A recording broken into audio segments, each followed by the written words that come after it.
How to block a website on Google Chrome. Hello everyone, my name is Smile and in this video I'm gonna show you how you can block a website on the Google Chrome. So to know how I can do this, watch this video till the very end. First of all, open your Google Chrome.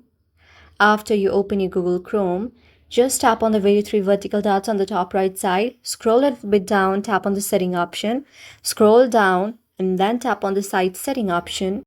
And again scroll down and down up until you see the very option of JavaScript, which is allowed right here. Now what you need to do is tap on add site exception.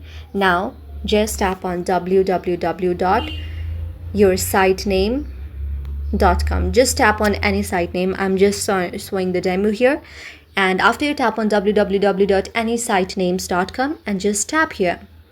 Now after you do that, you need to just close your Google Chrome for that.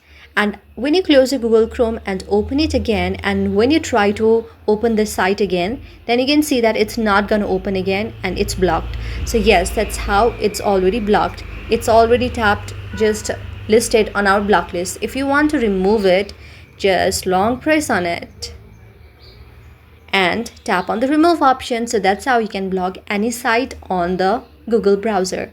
Hope you like the video, and if you like the video then please do hit the thumbs up and subscribe button and also comment in the comment section below. Thank you for watching.